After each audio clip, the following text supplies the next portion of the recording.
Psychoanalysis, Personality Disorders, and Archetypes. Namaste. Jungian archetypes have always been enigmatic and controversial in the world of psychoanalysis. Interesting area of inquiry is a trespass into the area of how, if archetypes can be connected to personality disorders. Guide in discussion today is psychoanalysis consultant Dr. Himanshu Vaidya. Namaste, sir. Namaste. Let's start with what archetypes are and take off from there. This is one of the most difficult things to be clear about. It's very easy to speak about. It's also very easy to believe about, but it's very difficult to be clear about. Because there are certain parts in Jung's writing, in fact, most parts in Jung's writing, they are not very precise, clear, unambiguous. They are differently defined at different stages of his life. They have got expanded, they have got even contradicted in many ways. So this is one of the difficult parts. But before we come to the archetypes proper, let me go into the background, the canvas around the archetypes.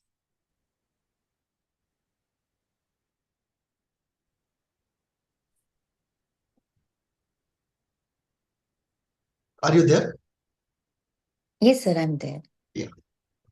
So let me just go into the background of the archetypes and then come proper to the archetypes. The long and deep debate in the Western world in the last almost 500 years, I would say, at least 300 years, the period of modernity definitely so, has been of and around the concept of design. Is there design in the universe, or is it just a purposeless system? And this argument of design has two problems. The moment you accept the argument of design, two questions come up. Who and why? Who has created this design? Why has he created it? And what is the purpose of it? So genesis and destination, or genesis and purpose, they become difficult questions the moment you accept design in any area of reality that we see. Because the moment you put in the element of design, it means there is something suprahuman. Because human beings definitely have not created this design. So somebody suprahuman has created it. Now, what is that suprahuman entity? What is its nature? Is it just a psychological force of nature, and a psychological process in process, so to say? Or is it a psychological entity with motivations, with likes and dislikes, with pleasure and displeasure, or of some other sort of psychology, but still some sort of a psychological being?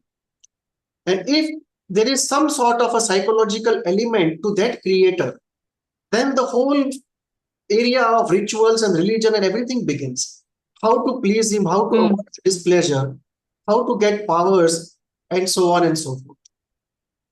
So this problem of design is something that terrifies those who are rationalists, those who are atheists, those who are agnostics, those who are nihilists, and those who are even empiricists.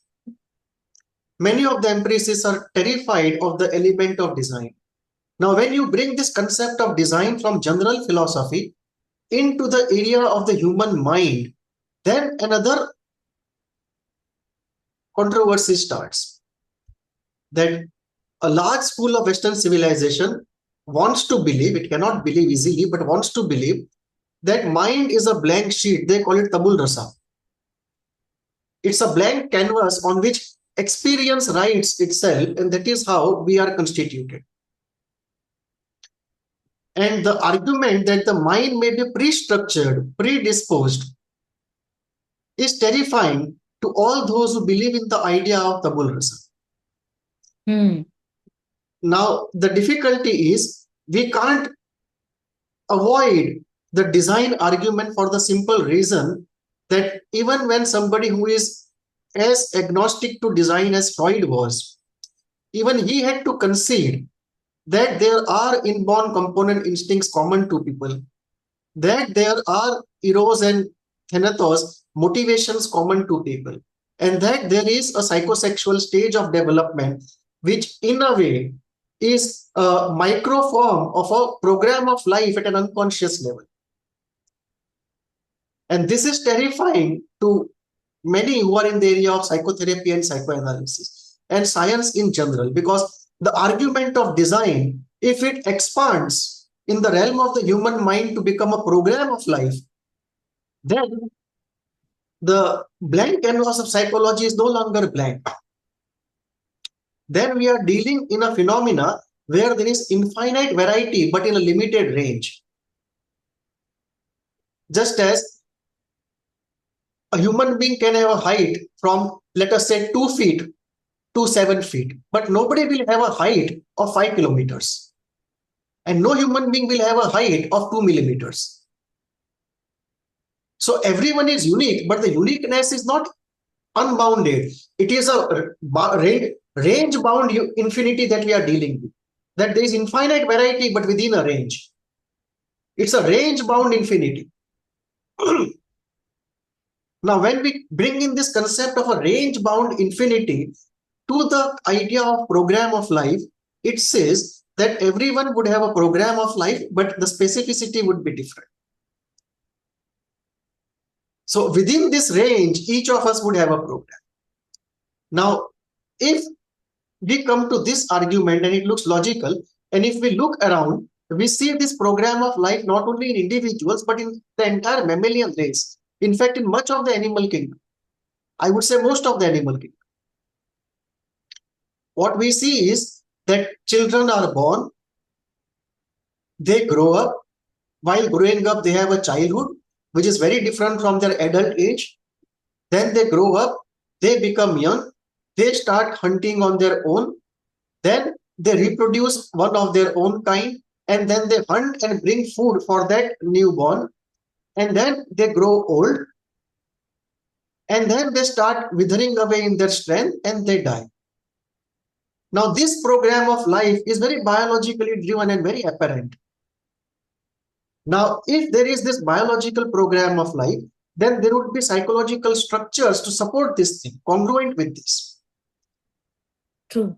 That at various phases, various parts of the psyche would activate or deactivate. Only then that phase of life can be lived without a complete chaos between mind and the body. So congruent to the biological program of life, there would be a psychological program of life. And there would be structures to govern this psychological program of life. And these structures, which are common to all human beings and across history, which govern from inside the program of life, is what Jung refers to as the archetypes. So these are psychobiological structure innately present in us, which govern the program of life. And based upon what phase we are in, certain components of that psyche activate or deactivate. And once that phase is over, that activation and deactivation goes on to some other archetype. Like in a 2-month-year-old, we don't expect the hunter archetype to take over. But when it's 22, we definitely expect it to take over. So there is age-appropriate activation and deactivation of those structures that Jung calls are archetypes. Now, this concept needs further expansion. That we have different types of archetypes. One, which are biologically driven. Like you are going to pass through childhood, teenage, young age, middle age, old age, and death. So there would be archetypes corresponding to this: the child archetype, the mother archetype, the wise old man archetype, the hunter archetype. They are very near to the biological program of life. So this is one category of archetypes. Then there are second parts, the archetypes of what you see in nature. Like you see somebody who can eat you, so you develop this predator archetype. You see somebody can drown and you develop that drowning ocean archetype and personify that in the form of some mythology. So there are archetypes which the human mind creates using its intellect and imagination because of the experience of the world, which are natural archetypes. Then there are social archetypes, like the archetype of the magician, the archetype of the poet, which the person experiences in the human world, not in the natural world, but in the human world. So there are archetypes related to them, the third category of archetypes. Then there are unconscious archetypes which are created out of unconscious pathological processes or even unconscious healthy processes, like the torturer, the devourer, the swallower, the engulfer. Now these are pathological fantasies of early life, and corresponding to that, there are archetypes. So these are coming out from our pathology. Then there are social ideals. Sorry for interrupting. Can we put on a small break of 2 minutes? There is some urgency. Yeah.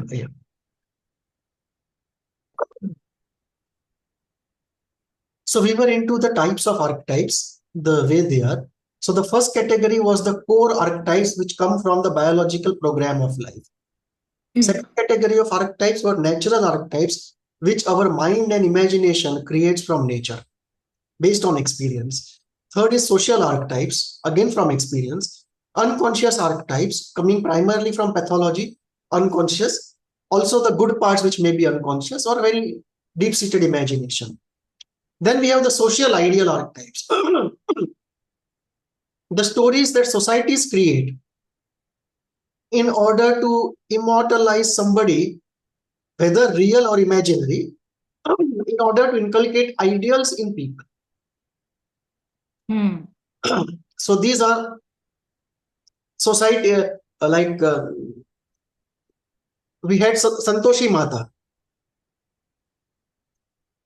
or we had the ideal of Sati Savitri. So these were the ideals created by society for something. And often what they do is they take reality and they add a lot of imagination and magnify it. Like, say for example, somebody doing great service to his or her parents. Say there is a story of Shravan Kumar. So society will take that story and add so much of imagination to it and mythologize it, that even what he never did, that would get attached to his story. And the myth grows over a period of time. And these are then become the lore of the community. And these are the social archetypes which we find floating around in society. And then we have the omnipotent archetypes, which also come naturally from inside, the search for omnipotence. And that in turn, as we experience the world, the rendition of omnipotence acquires different forms and colors and flavors. And at different points in our life, we create different forms of omnipotence. Some are human, some are non-human. So these are different types of archetypes. Now, there are two views about it. One is that all these archetypes are inborn. And in fact, the society out there you see in seed form is inside, and therefore archetypes are never created in experience, they are naturally there. It is just that they find their specific form in relation to experience, but they are in potential always there. That is one view. Second view is that the core archetypes, the biologically driven archetypes are inborn, but other and omnipotent archetypes and the unconscious pathological archetypes are inborn. But the social and the natural archetypes, the social and the natural archetypes they are created in experience. So this seems to be a more safer view. Instead of putting everything in the natural basket, it puts something in the experience basket also. So this is how it is. Now, the idea of relating archetypes to various pathologies is very common in the Jungian therapy. That something has gone wrong at the archetypal level. Because the macro argument is that if the program of life is going on fine. Before you move to that, I have a small doubt with regard to the types of archetypes you mentioned. In Jungian tribe, they talk about self archetype, persona archetype, how these two are different from each other. Where do you place them? And is it that the self is the core archetype, the genuine archetype, and the persona is the omnipotent archetype? What exactly it is? Or is there any shadow archetype, talking in Jungian language? All the three are there. Yeah, so how these three are different, how a person would understand this is self and this is persona and this is shadow? We are now getting deeper into the Jungian theory, slightly away from the subject, but doesn't matter. We'll come back to the subject again. Just a brief note for the viewers and for me to understand and differentiate. Persona is that archetype which we use to create that part of ourselves which we present to others. So there is a structure inside which enables us to create a image of ourselves that we present to others. And everyone has it. Everyone presents an image to everyone else. So the human social discourse is a discourse of presented images in a way. Right, absolutely. Right. So we all do it. So there is a persona. Now, you can look at us in two parts. The totality of us can be divided into two. That which we feel is likable and that which we feel is not likable. So that which is likable is used by the archetype of persona to create our persona and present it to the world. And that part of us, which is unlikable in our view, either to us or to somebody else or to both, that part of us is repressed and that constitutes our shadow. Now, to constitute a persona and to constitute a shadow are natural for everyone, which means there must be underlying structures in everyone, which enables the creation of those things. So the shadow archetype enables the creation of the shadow, taking material. Now, what will constitute the shadow? That will depend on the social experience. What is unacceptable? What is criticized? What is not looked upon good? What is morally abhorrent? Somewhere like Jung had a background with Freud, superego can be some similar component there, which can be pushing the things into the repressive dark shadow. Correct. But there are two parts. The shadow is constituted because of the action of both the superego and the ego, not only superego. So superego in Jungian theory becomes the moral complex, the moral archetype.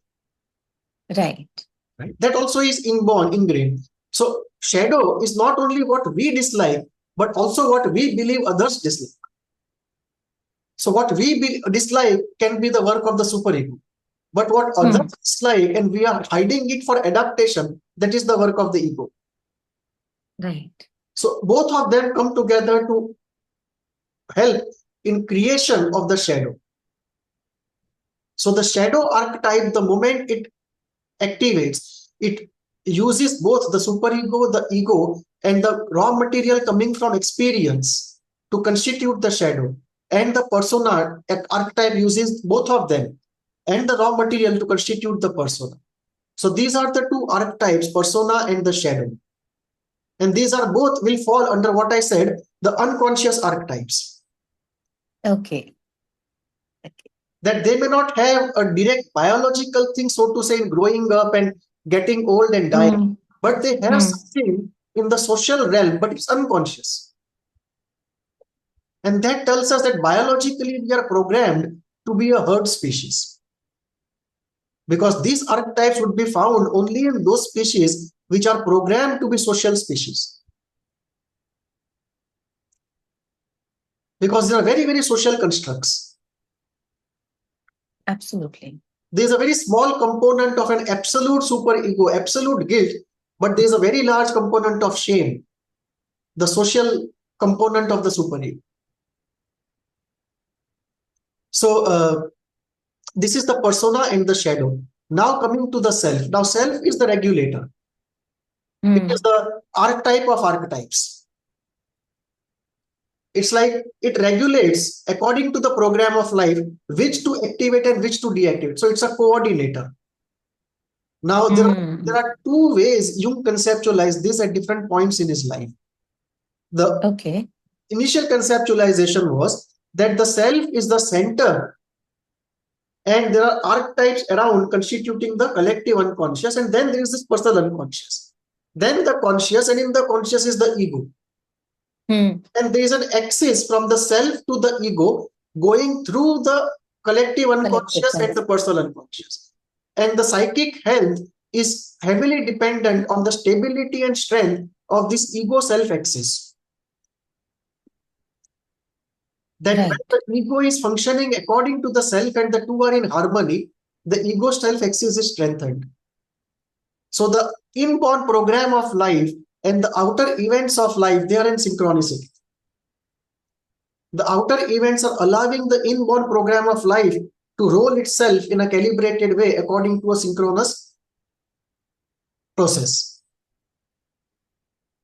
So that was the original conceptualization of Jung. So self was at the center, which was the coordinator of all archetypes. And Jung said self can never be directly experienced. In that sense, Jung's self shared one element common with Kohut, that the self cannot be directly experienced, but its after effects can be felt. But Kohut's self again was different from Jung's self. Kohut's self was not the coordinator, it was the sum total result of processes happening. It was not inborn, whereas Jung's self was inborn. And it was leading to everything else. It was not the result of everything else. So the two self definitions were very different. We have talked about it in one of the discussions, different definitions of the self. So when Jung says self, Jung says it's the first element or the first archetype which in turn creates other archetypes and regulates them according to the program of life. And the program of life is inherent in the self itself. And the first idea of Jung was it was at the center of the psyche. Later, in some writings, he said the self is even outside of this constellation, that the model of the mind that we have put, that outside the conscious also there is a self. Can it be something like a potential self? Because Jung actually worked somewhere around in a spiritual context also, where while you're explaining this, I get in touch with that this is an inborn self and there is a potential self where you transform, and there is a possibility of these when the inner self is governing rest of the archetypes, there is a possibility of expansive self. So is it something of that sort, or it is something different? Near to it, the self there is spread out. And the self is in communication with larger forces of nature to which we are not privy. So that these were the two ways in which he went into the concept of the self. And very fascinating. And he remarked that in Analysis of Dreams, he writes that the self is often represented in the dream in the form of a wholeness. Something that is whole, completes itself, like a whole sphere, a whole circle, something of that sort. So these were the symbolizations of self through which the self can be known. Thank you for clearing that for us. Coming back to the question, when we deal with DSM from a Jungian standpoint, Obviously, every pathology can be explained in terms of every school in some way or the other. Right or wrong, effective or ineffective, it can definitely be theorized in the context of every school and the concepts they use. So in the Jungian context, one can use the concept of archetypes and the program of life and the ego self access and individuation, the core Jungian concepts, to look at the causality of pathologies described in DSM, and then to have a discourse with the patient and to fix up the path of healing. So there can be three uses of it, and we can go into it. Somewhere in the discussion, we also talked about the personality disorders and the pathologies related to the personalities. So, how can we connect the personality disorders with the archetypes? Three core connections. First is causality. Can we explain the pathology? Let us say we are talking about paranoia. Can we explain the pathology using the archetypal model? Second is the path of healing. If we believe sincerely that this is why the paranoia is there, then what would be the path of healing in archetypal terms? Because once we describe causality in archetypal terms, we also have to describe the healing process in the archetypal terms. And then, if this is the healing process, how do we bring this thing in discourse with the patient? How do we change the language of therapy so as to include the Jungian terms, the archetypal terms? And they may be alien, many of them may be alien, but we have to devise a language to make them comfortable to the patient. And that would include often using metaphors and mythology in which the client has grown up. So these are three important elements how archetypes can be related to any pathology, and more specifically personality disorders that we are focusing upon today. So these are the three ways in which we can link it. Now let us take an example. For example, if we have somebody who is suffering from paranoia of some type and is afraid somebody is going to hurt him or kill him, in archetypal terms, we can say the predator archetype is overactive and the protector archetype is underactive. And the hero archetype also is underactive. There is no courage. The hero has abdicated the battleground. So what we see is, in a generic sense, if we go deeper, it's basically an omnipotence game. Okay. You project omnipotence into the predator.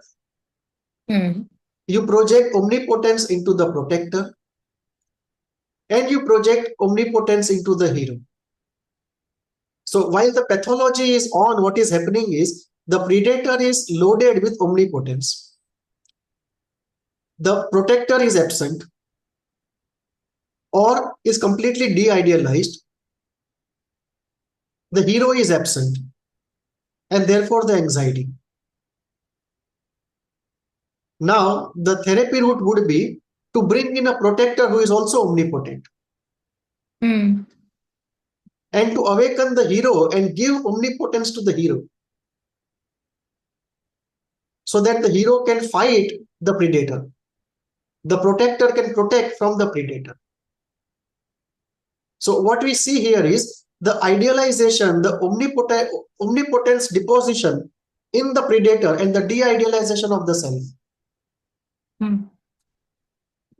So here, say the discourse is, somebody can say that in Indian conditions that you are almost like the Arjun in the battlefield, who has laid down the weapons and is completely weak and cannot even get up.